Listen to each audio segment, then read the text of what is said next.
చందమామ కథ వింత బొమ్మలు. ఒకసారి శ్రీకృష్ణదేవరాయల వారికి తన సభామందిరం చాలా బోసిపోయి ఉన్నట్టుగా అనిపించింది.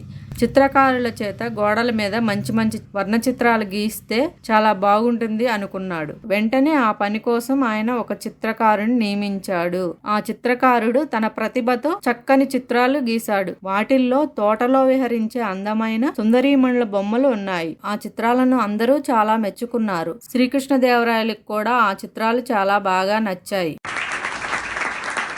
కానీ మన తెనాలి రామలింగడికి మాత్రం ఆ బొమ్మలను చూసి చాలా ప్రశ్నలు తలెత్తాయి. ఆ బొమ్మల్లో ఉన్న సుందరీమణులు ఒక పక్కకి తిరిగి ఉన్నాయి. అంటే అందరికీ కనిపించే వైపు ఉన్న శరీర భాగాలు మాత్రమే చిత్రాల్లో కనిపిస్తున్నాయి. మరి రెండో పక్క ఉండాల్సిన శరీర భాగాలు ఎక్కడ ఉన్నాయి అనే విచిత్రమైన సందేహం రామలింగడికి వచ్చింది.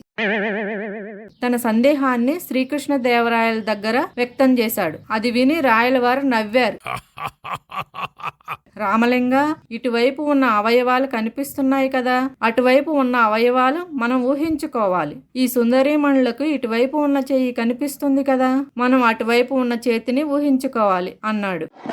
అప్పుడు రామలింగుడు, ఓహో, బొమ్మలు ఇలాగన్నమాట వేసేది, నాకు ఇప్పుడు అర్థమైంది అన్నాడు. కొన్ని నెలల తర్వాత రామలింగుడు రాయలవారి దగ్గరకు వచ్చి, ప్రభు, కొన్ని నెలలుగా నేను రాత్రింబవళ్ళు చిత్రకళను సాధన చేస్తున్నాను. నేను కూడా మీ భవనపు గోడల మీద కొన్ని చిత్రాలు గీస్తాను అన్నాడు. రాయలవారి ముఖం విప్పారింది. అద్భుతం, పాత మసిబారిన చిత్రాలన్నీ తీసేసి మీరు కొత్త చిత్రాలు గీయండి అన్నారు. తెనాలి రామకృష్ణుడు పాత పటాల మీద సున్నం కొట్టాడు.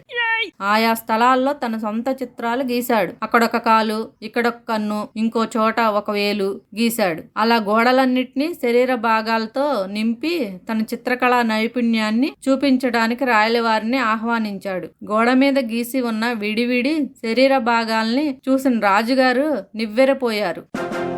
మీరిక్కడ ఏం చేశారు రామలింగ, పూర్తి చిత్రాలేవి అన్నారు. చిత్రాల్లో నేను వేయని దాన్ని మీరు ఊహించుకోవాలి అన్నాడు రామలింగుడు. రామలింగుడు చెప్పడం కొనసాగిస్తూ, నేను గీసిన చిత్రాల్లో అద్భుతమైన దాన్ని మీరింకా చూడనే లేదు అన్నాడు.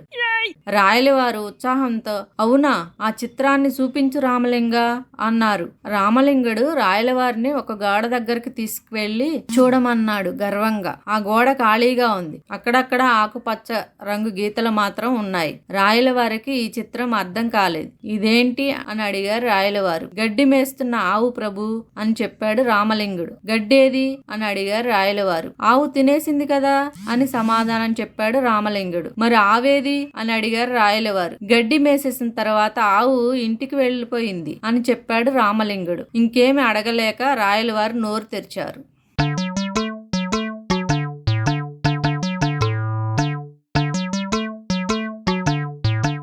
చందమామ కథ.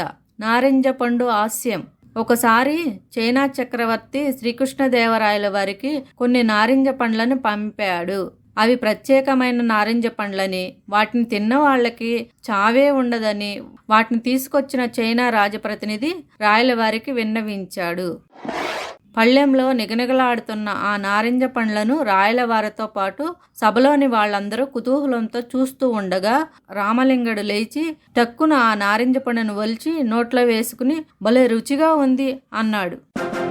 అది చూసిన వారందరూ ఆశ్చర్యపోయారు. ఈ చర్యకు శ్రీకృష్ణదేవరాయలకు చెప్పలేనంత కోపం వచ్చింది. అవి చైనా చక్రవర్తి నా కోసం పంపిన పండ్లు, నా అనుమతి లేకుండా తీసుకున్నావు, నీకు మరణశిక్ష తప్పదు అన్నారు. ఆ మాటలు విన్న తెనాలి రామలింగుడు పకపకా నవ్వాడు. ఈ నవ్వు చూసిన రాయలవారికి మరీ కోపం ఎక్కువై, ఎందుకు నవ్వుతున్నావని అడిగారు.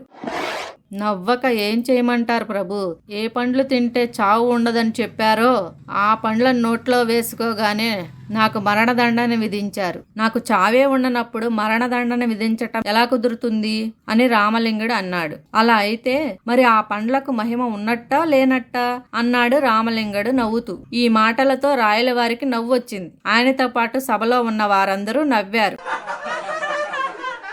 చావును తప్పించే మహిమ ఈ పండ్లకు లేవని అర్థం చేసుకున్నాక అద్భుతమైన తీపితో కూడిన ఆ పండ్లను రాయలవారి అనుమతితో సభలోని వారందరూ ఆరగించారు.